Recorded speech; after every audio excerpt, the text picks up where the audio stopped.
This video has been recorded in the Shona language. If you are interested in this video but you do not understand the Shona language, you can check in the comments section below.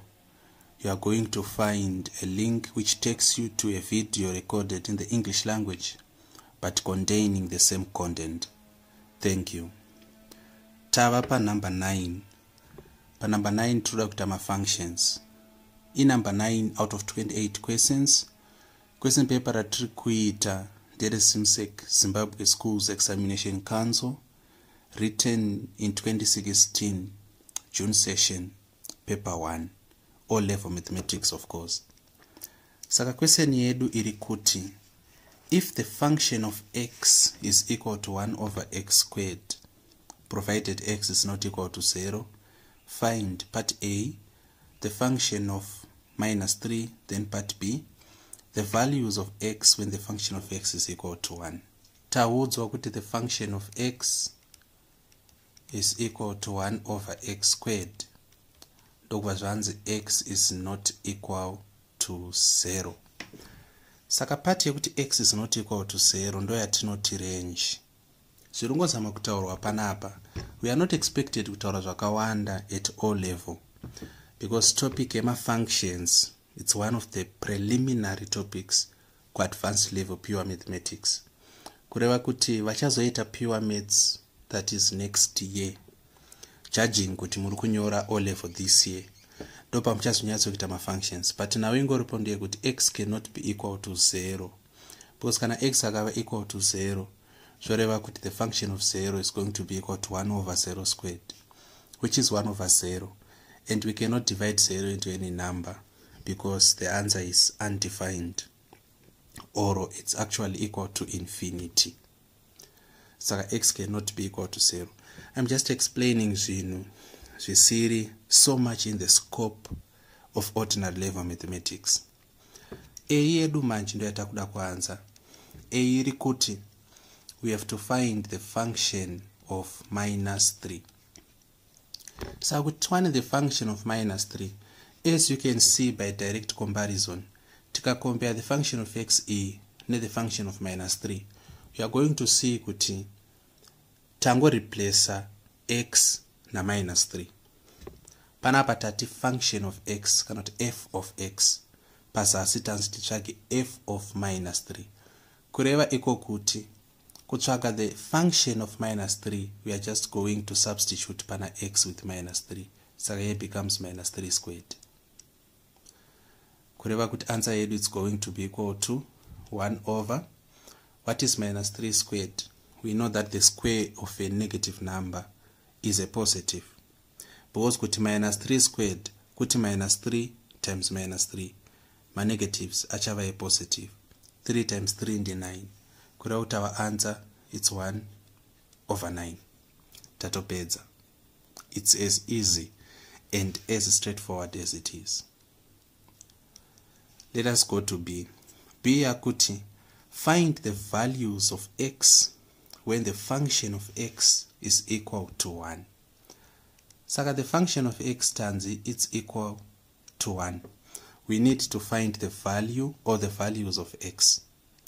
So panapa our first statement that the function of x is equal to 1 over x squared.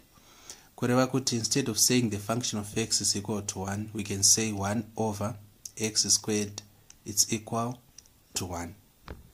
And then kana tada iso manje, after let's see, we can cross multiply here.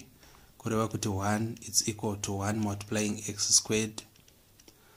Saka 1 is equal to x squared. We need to find the values of x. In order for us kuti tibvise ka square yako, post root x squared, kana kuti kubvisa ka to the power 2, what we have to do is we introduce the square root. But far from that, inansoda kuintroduce a square root, ndikuda kuintroduce, but nichikuratidza kuti ne mhaka yedu tichiintroduce a square root. Or maybe ngatizvitrei paside. Do you know kuti a to the power half and yakafanana nekuti the square root of a. So the square root of a zvongoreva kuti a to the power half. Kana tikada kubvisa panapa, we have to multiply na 2 kuitira kuti zvima 2 zvichakane tisare tina a to the power 1. The same way kana tichida kubvisa square root, that's why tichi square kuitira kuti each square root which is a to the power half ma half multiply 2 kutipa 1 to 1a. So that is the argument there. So our teachers just tell us kuti kana uchida kubvisa to the power 2, kana uchida kubvisa ka square, you have to introduce the square root, which is correct. But here I go an extra mile, just an inch ahead, to understand out why is it so. You try to next time, kana tichida kubvisa a cube root, we have to multiply, cannot we have to bring in a cube. Maku understand out why tichidaro. Saka panapa we are going to introduce a square root rather. Panapa to introduce a square root. Correct. Panapa tasarwa tina x is equal to the square root of 1 plus, but it is plus or minus. Saka x is equal to plus or minus 1.